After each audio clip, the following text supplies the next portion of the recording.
everyone, it's Arafire once again. Welcome to another episode of All Talk, No Shock. Now, today we're going to talk about Chain of Command. Now, we all know that Optimus Prime is a leader of the Autobots, generally, and Megatron is a leader of the Decepticons, generally.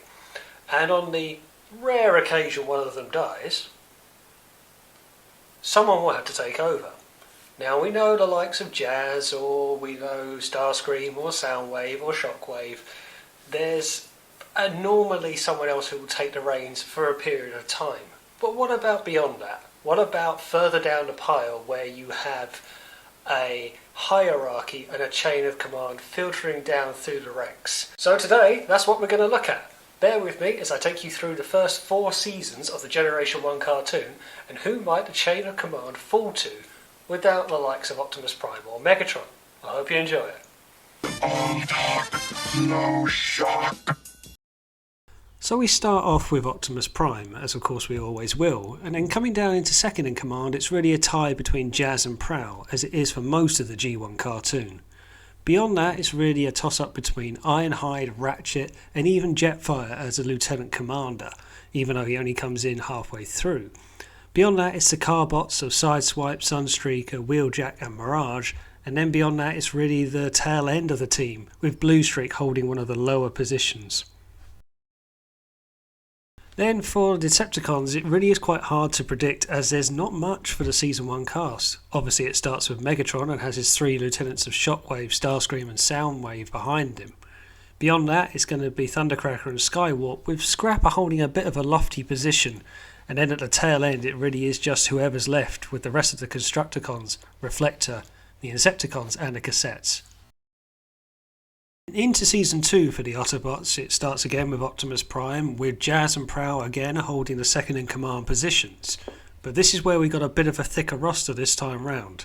Perceptor now joins the fold alongside Ironhide and Ratchet as the third level of command and more respected. Then again it's the Carbots of Sideswipe, Sunstreaker and Wheeljack, with Blaster taking Mirage's position. Mirage has now been demoted to the bottom of the queue, along with Grimlock, who's made his way up, along with Omega Supreme and Red Alert.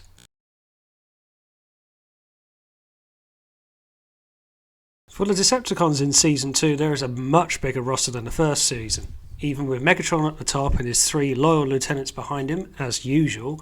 Beyond that, we start to see the likes of Blitzwing start to come in, alongside Thundercracker and Skywarp, showing more of a leadership capability.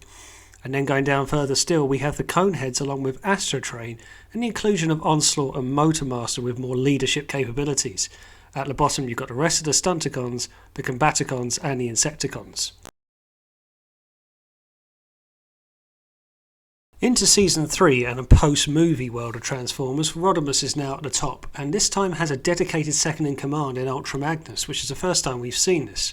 Beyond that is Springer, Cup and Retgar holding more of the third line command, and then there's not much in the fourth line between fourth and third. You have the likes of Skylynx and Perceptor, who could easily be in the third row himself, alongside Blur and Blaster. And then at the bottom it really is just making up the rest of the Season 3 cast. In a post-movie world for the Decepticons, however, we now have even more of a tier system, with Galvatron at the top, closely followed by Cyclonus for second in command, and Scourge as third in command. And then beyond that, we have a demotion with Soundwave and Blitzwing also holding a 4th tier place, with the inclusion of Razorclaw with leadership capabilities and Onslaught. Of course, at the bottom, Galvatron would like to surround himself with his combiner team. You have Predaking, Menasor, Bruticus and Abominus alongside Astrotrain. Season 4 for the Autobots is actually quite hard to do as there's not much of a roster to play with, but Optimus Prime is back at the top of the pile, with Ultra Magnus holding his 2nd tier place. Hot Rod now at this point is now 3rd alongside Cup and with Cerebros as leader of the Headmasters. Below that, of course, you have the Headmasters themselves, who are kind of their own independent unit and answer to themselves. And then below that, it really is a make-up of the Target Masters, along with Goldbug, who is, of course, leader of the Autobots. And for Season 4, it doesn't get any easier for the Decepticons. Galvatron is still at the top, with Scourge and Cyclonus holding a dual role for second in command, and Zarek also joining in on the side. But now below that you have this fresh Lieutenant Commander role that Six Shot and Onslaught now seem to hold, reporting to the three above them. Below that you then start to go into who is left of the Decepticon forces with the Combaticons, along with the new Seekers of Trigger Happy, Misfire and Slugslinger, and then the lowest of the low at the bottom with the Animals, the headmasters of the Decepticons. And there you go, that's my chain of command for the first 4 seasons of the Generation 1 cartoon. What do you guys think? Have I left anybody out? I'm sure there's a couple of people out there who would have liked certain individuals to be a bit higher or lower, depending, but let me know your thoughts in the comments below. But it's really good fun, I really did enjoy it, and I might actually do this a bit further on. Might actually do Beast Wars, or even the live action movies, do something like the Unicron trilogy perhaps, and really mix things up. But that's all for today. Hit the like button and the subscribe button if you feel so inclined, and I'll see you on the next one.